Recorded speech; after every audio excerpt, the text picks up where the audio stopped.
नमस्कार। शब्द विन्यास 666 पर आप सभी मित्रों का पुनः पुनः स्वागत और अभिनंदन। कहानियों के इस श्रृंखला में आजकल जो कहानी हम सुन रहे हैं वो है कश्मकश। रचनाकार है अंकिता जैन जी। अभी तक आपने कहानी का प्रथम अंक सुना है। आज हम कहानी का दूसरा अंक सुनने जा रहे हैं, तो सुनना प्रारंभ करें। ब्याह के बाद से हरिया के बापू का अपनी बहू यानी रानी को गाली देना भी बढ़ गया है। जब भी हरिया अपने बाप को पैसा देने से मना करता है तो गाली बकता, रंडी जने मोए देबे तोर लिंगा पीसा नाही, अपन रानी की लाली लिपस्टिक खातिर जेबे भरी है। अरे मोरी सुन के सरपंच की लौंडिया से ब्याह था तो आज सब मलाई खा रहे होते। हराम खोर मद। बहुत देर तक उसकी गालियां उस छोटे से कमरे की दीवार से टकराकर उसी तक लौटती रहती हैं। रानी तो इन गालियों की शुरू से ही आदी है, इसलिए अब हंसकर बदले में वो भी दो चार कह लेती। अरे तो दद्दा, एक ही लड़का काहे पैदा किए, दुई ठोकर लेते तो दूजे का ब्याह ना करा लेते सरपंच की लौंडिया से। रानी के जवाब से निरुत्तर न होकर घंटों रानी को गालियां देता उसका ससुर अपनी खटिया पर पड़ा रहता है। उसने कई बार चाहा कि खटिया से उठकर रानी को दो चार झापड़ लगा दे, अपने मन की सारी भड़ास निकाल ले, मगर कभी महुआ का नशा तो कभी बुढ़ापे की मार उसे उस खटिया से बिछुड़ने नहीं देती। रानी के आने के बाद इस घर की सूरत बदल गई है। घर की चारों कुठरियों में चकरी सी नाचती रहती है। सुबह पहले एक आले में रखे भगवानों के जोड़ों से अपने जोड़े की सलामती में मन्नतें मांगती है। फिर भरिया के साथ अपनी बेडरूम वाली कुठरिया में बैठकर 30 इंच के एलईडी टीवी पर गाने सुनते हुए चाय की चुस्कियां भरती है। फिर बाहर की कोठरी में घों घों करती हालर मशीन पर धान पीसती रहती है। सारे गांव की धान अब उनकी हालर मशीन पर ही तो कुटती है। ये हालर मशीन हरिया ने रानी के अरमान पूरी करने को ही तो कर्जे पर उठाई है, वरना छोटे से खेत वाला किसान कहाँ अपनी रानी के सपने पूरे कर पाता। हालर मशीन की घोघो के साथ सुर मिलाता दिन भर रानी का टीवी चलता रहता है। एक ही तो शौक है रानी का, टीवी, जिससे हरिया ने खुशी खुशी पूरा किया था। भले ही अब के बुआई में उसे धान की सबसे घटिया क्वालिटी ही क्यों ना खरीदनी पड़ी हो, खेत में रेजा न रखकर खुद ही दूना काम क्यों ना करना पड़ा हो, लेकिन अपनी रानी की इच्छा तो पूरी करनी ही थी। फिर रानी पेट से भी है। हरिया ने इसी खातिर तो उसे टीवी लाकर दे दिया, ज्यादा काम न करने की हिदायत के साथ। दिन भर कमरे में लेटकर आराम करे और टीवी देखे। रानी भी चाहती तो यही है, लेकिन गांव देहात की औरतों के पैरों में घिर्री लगी होती है। उन्हें आराम हराम है का नारा किताबें नहीं, जिंदगी सिखाती है। रानी भी छोटी फुटबॉल सा पेट लिए उसी रफ्तार से दिन भर काम निपटाती जैसे पहले करती थी। नौकरानी रखने लायक ना हैसियत है ना पैसा। रिश्ते नाते के नाम पर एक ससुर है और दूसरा बिस्ना। दोनों से ही वह दूरी बनाए रखना चाहती है। रानी की माँ आती है कभी कभी, रोज आए तो उसकी मजूरी पर कौन जाए। गरीब बिरादरी अपनी मदद आप करने की आदी होती है। रानी के लिए अड़ोसी पड़ोसी का भी सहारा नहीं। गांव की औरतें तो पहले ही हरिया की चाहत में उससे जलती हैं, इसलिए वहां से भी ज्यादा मदद नहीं मिल पाती। फिर गांव की औरतें चाहे पेट से हो या दुखी बीमार, काम ना करें तो खाएं क्या। घर की झाड़ू बुहारी से लेकर खाना कपड़े सबका ही काम तो करना होता है। रानी करती भी। उसे अपने घर को साफ रखने का बड़ा शौक है। रसोई का हर कोना बिना ग्रेनाइट और फर्नीचर के ही चमकता रहता। चूल्हे पर चढ़े एल्युमिनियम के बर्तन हांडे ऐसे चमचमाते जैसे कभी चूल्हे की शक्ल भी ना देखी हो। खपरेल की छत पर कभी मकड़ी को घर नहीं बनाने देती। अपने कमरे में तो उसने पुरानी धोती का पर्दा भी लगाया है। लकड़ी के 2 तख्त मिलाकर उसने डबल बेड बनाया है। कोठरिया की मिट्टी की दीवारों पर अपनी और हरिया की तस्वीरें चिपका दी हैं। हरिया को सख्त मनाही है कमरे में चप्पलें पहनकर आने की। पांव धोकर ही भीतर घुसने देती है। रानी अगर हरिया से कोई ख्वाहिश करके 2 पैसा खर्च करवाती भी है तो खुद भी अपने गरीब खाने को सजाने संवारने व्यवस्थित रखने में कोई कसर नहीं छोड़ती है। जिंदगी बहुत ही ढर्रे वाली सुव्यवस्थित चल रही है। हाँ, हरिया के सिर पर थोड़ा बहुत खर्च है, आने वाली संतान की चिंता भी, एक मोटरसाइकिल खरीदने की लालसा भी। इन सब के बावजूद भी सब खुश हैं। रानी नजर उतारती है अपनी ही खुशी की। अम्मा कहती थी, अपनी खुशियों को अपनी नजर सबसे पहले लगती है। हर रोज की तरह घर के काम निपटाकर कमरे में सुस्ताती रानी को जब बिस्ना ने आवाज लगाई तो पहले पहल वह कुड़ गई। रानी ब्याहता हो गई है तो क्या, बिस्ना का प्रेम उसके लिए कम थोड़ी हुआ है। प्रेमिका का किसी और की पत्नी बन जाना अगर प्रेमी के दिल से प्रेमिका की छवि धुंधला दे तो वह कैसा प्रेम। अरे, सच्चे आशिक तो अंत तक लड़ते हैं, और बिस्ना रानी के ब्याह को अपनी लड़ाई का अंत मानने को तैयार नहीं है। बिस्ना की ये आशिकी रानी के गले की हड्डी है। हरिया के खेतों के इकलौते भरोसेमंद साथी को जबरदस्ती हटा भी तो नहीं सकती। वो मना करती तो क्या हरिया बिस्ना से रिश्ता रखता। मगर फिर हरिया को इतने भरोसे का आदमी कहाँ मिलता।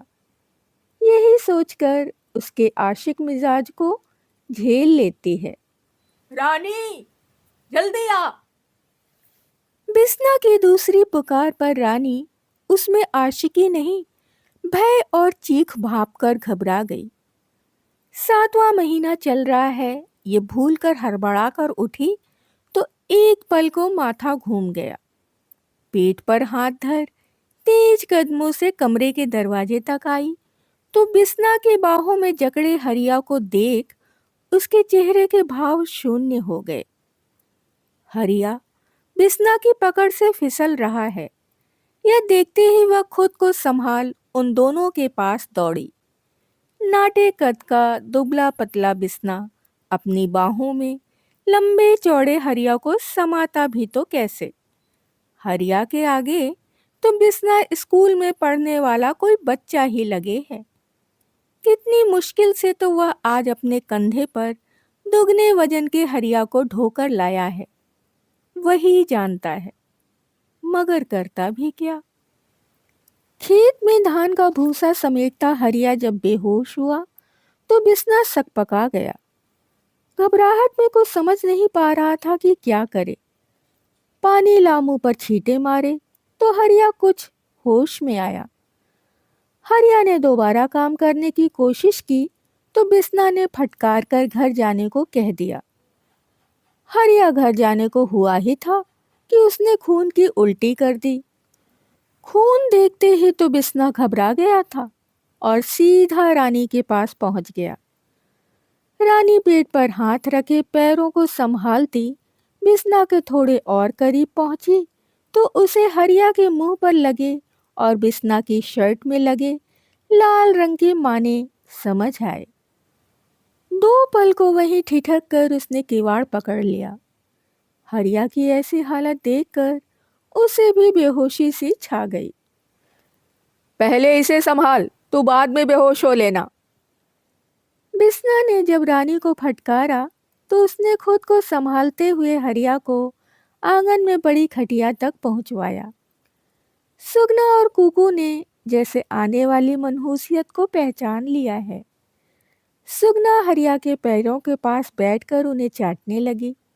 कुकू भी अपने चूजों के साथ खटिया के नीचे कभी इधर से तो कभी उधर से हरिया तक पहुंचने की कोशिश करने लगी। रानी ने हरिया का माथा अपनी गोद में रखकर अपनी साड़ी के पल्लू से ही उसका मुंह पोंछा।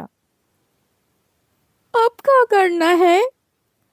रुधे गले से आंसुओं को संभालते हुए रानी ने बिस्ना की ओर देखा तो बिस्ना को लगा जैसे वह डॉक्टर और भगवान दोनों है।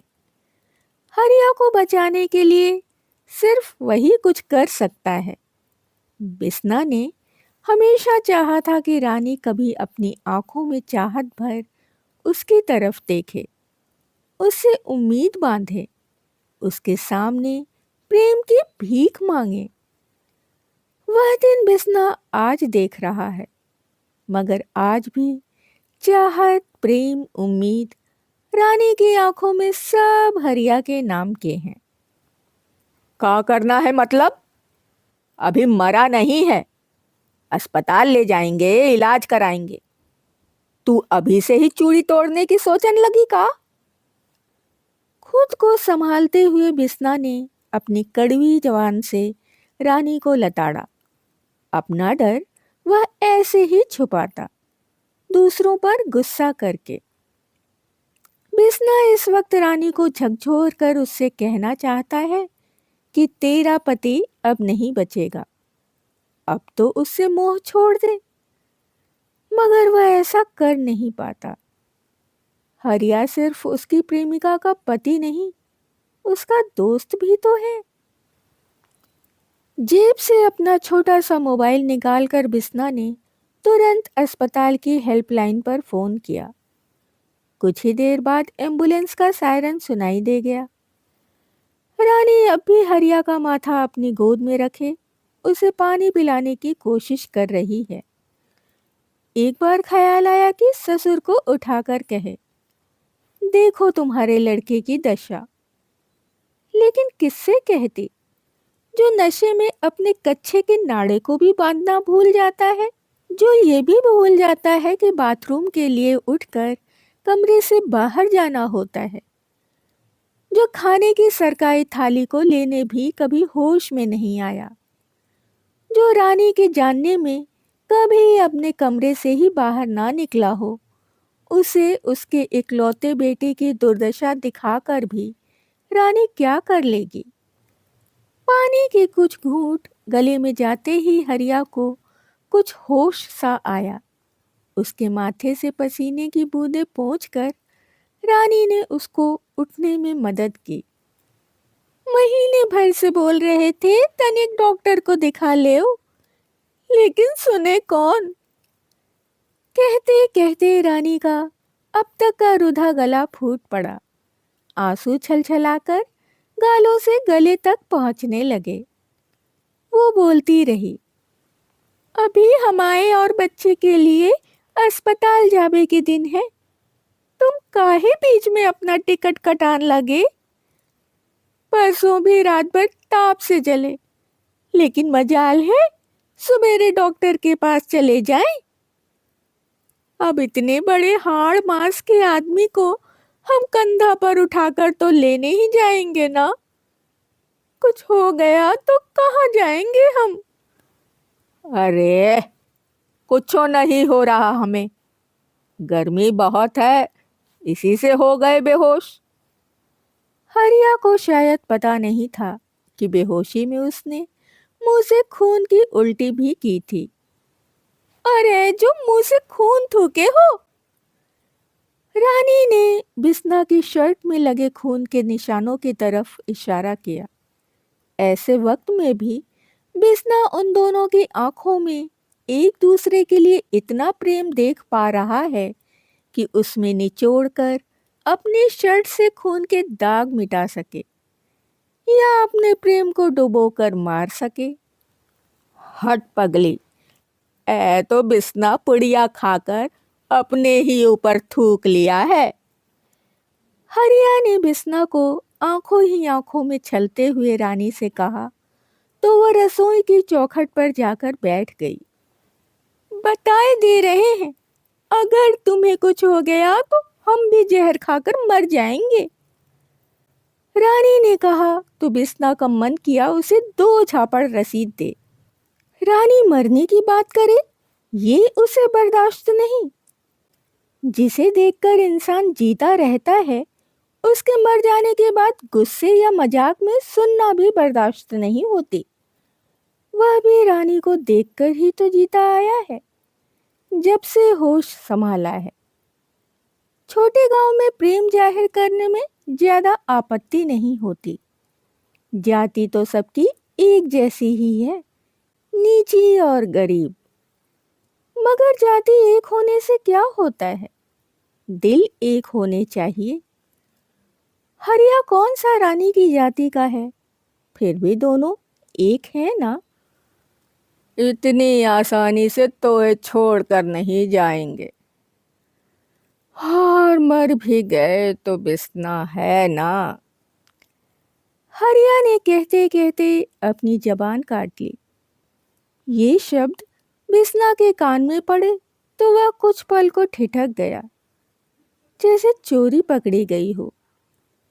वह भी तो रानी से यही कहना चाहता है कि हरिया को कुछ हो गया तो भी रानी के माथे की बिंदिया और मांग से सिंदूर नहीं मिटने देगा। असल में वह यही तो चाहता है। मन ने जाने अनजाने कितनी बार हरिया के खिलाफ दुआ मांग ली है, मगर फिर अगले ही पल उस पर भाईचारा हावी हो जाता है, साथ में यह डर भी कि अगर रानी को उसकी मनहूस दुआओं की खबर हो गई तो वह उससे नफरत करने लगेगी। हरिया ने अफसोस और माफी भरे अंदाज में रानी को देखा। ये क्या निकल गया आज उसके मुंह से, जैसे उसे एहसास हो गया है कि अब उसका और रानी का साथ छूटने वाला है। रानी हरिया की इस बात का कोई डांट भरा जवाब देती, उससे पहले ही एम्बुलेंस ने दरवाजे पर आकर हॉर्न बजा दिया। ये क्या हमारे लिए बुलाए हो? हरिया बिस्ना से पूछते हुए उठा तो चक्कर आने से फिर धम्म से खाट पर गिर गया। एम्बुलेंस के साथ आए एक आदमी और बिस्ना की मदद से हरिया को एम्बुलेंस के भीतर तक पहुंचा दिया। स्ट्रेचर निकालने की जहमत उन लोगों ने नहीं उठाई। 2 मिनट रुक, कहकर रानी हरिया को बिस्ना के हवाले करके दौड़ती सी कमरे में गई। अपने बिस्तर के नीचे रखे लोहे के बक्से को गले में लटकी चाबी से खोलने लगी। उसके हाथ कांप रहे हैं, एक भय भीतर ही भीतर उसे डरा रहा है। उसने कांपते हाथों से बक्सा खोला, साड़ियों की तहों में कहीं छुपे हुए कुछ नोट निकाले। नोटों को ब्लाउज में खोस आंचल से ढांपती एम्बुलेंस में आ बैठी। जाने कौन सी बीमारी का ऐलान डॉक्टर कर दे। अपनी शादी की आगामी वर्षगांठ पर अपने लिए सोने के बुंदे बनवाने के लिए उसने रुपए जमा किए थे। कौन जानता था कि शादी की वर्षगांठ से पहले ही एक काल उनके रिश्ते को लीलने खड़ा होगा। एम्बुलेंस में बिस्ना ने जब हरिया और रानी के चेहरों पर काल का भय देखा तो उसका स्वार्थी मन उसे धिक्कार उठा। आखिर है तो इंसान ही, आत्मा की आवाज किसे छोड़ती है। वह तो हर चोर को चोरी करने से पहले बोलती है कि गलत कर रहे हो। बिस्ना पर भी अच्छा मन हावी हो रहा है। वह हरिया को इस हालत का दोषी किस्मत से ज्यादा खुद को मान रहा है। जैसे हरिया के शरीर में पल रही बीमारी वह खुद हो। हरिया के बदन पर चिपकी शर्ट में से उसका पेट सांस का अस्तित्व बताते हुए ऊपर नीचे हो रहा है। बिस्ना उस उतार चढ़ाव में तसल्ली महसूस कर रहा है। आज तक जितनी बार भी हरिया से रानी के मिल जाने के लिए उसकी किस्मत से जला है, उसके लिए खुद को कोस रहा है। अगले ही पल उसे हरिया के वे शब्द फिर सुनाई देते हैं। अगर मुझे कुछ हुआ तो बिस्ना है ना। हरिया जानता था कि बिस्ना रानी से प्रेम करता है। महुआ पीकर अक्सर बिस्ना उसके सामने बक देता है। फिर भी वह बिस्ना से नफरत नहीं करता। वह उसके खेतों का साथी है, उससे नफरत कर भी नहीं सकता। जरूरत वाला इंसान बुरा हो तब भी हमें उसे गले में लटकाना पड़ता है। गला कितना ही छिला हो, जीवन भोज में जाते वक्त औरत हार पहनने से पहले जख्मों की परवाह नहीं करती। वैसा ही कुछ बिस्ना और हरिया के बीच रहा। किसी पुरुष की पत्नी से उसका कोई दोस्त प्रेम करता है, यह बात उस पुरुष के लिए नाकाबिले बर्दाश्त होती है, मगर उससे भी ज्यादा नाकाबिले बर्दाश्त होता है गरीबी में खेतों की बुआई जुताई के लिए मुफ्त आदमी ढूंढना। बिस्ना पूरी तरह मुफ्त तो नहीं है, लेकिन हरिया के लिए मेहनत से ज्यादा काम करता है और मेहनत से कम मेहनताना लेता है। बस इसीलिए हरिया ने बिस्ना को गले में खुद लटकाया था, जिसका फायदा उठाते हुए बिस्ना ने उसका फंदा बन जाने की चाहत पाल ली। बिस्ना हरिया की बीमारी को शुरू से जानता था, लेकिन उसने कभी रानी को नहीं बताया। हरिया ने जब रानी को न बताने की सौगंध मांगी तो बिस्ना झट तैयार हो गया। वह भी तो यही चाहता था कि रानी को पता तब चले जब हरिया की बीमारी लाइलाज हो जाए। बिस्ना को वह दिन भी नसीब हो गया, मगर अब जब वह दिन आया तो बिस्ना के भीतर से यही आवाज आई कि वह हरिया को रास्ते से तो हटाना चाहता था, मगर उसे मारना नहीं चाहता था। दोस्त के लिए दोस्ती उसे अपराध बोध से भर रही थी। अनजाने ही उसने क्या दुआ मांग ली थी। ऊपर वाला भी गरीबों की वो दुआएं कबूलता है जो वो चाहते हैं कि नहीं पूरी हो। आज कहानी यहीं तक। कहानी का शेष और अंतिम भाग हम अगले अंक में सुनेंगे। कहानी आपको कैसी लग रही है? यदि पसंद आ रही हो तो आप कमेंट्स में हमें इसके लिए लिख सकते हैं।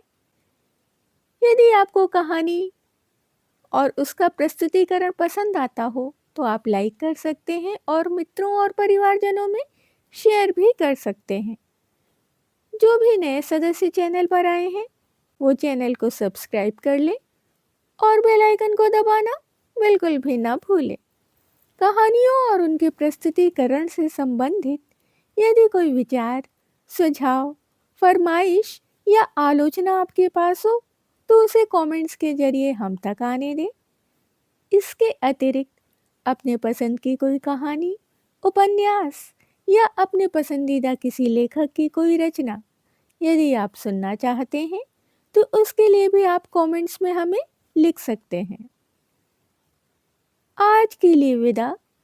शुक्रिया।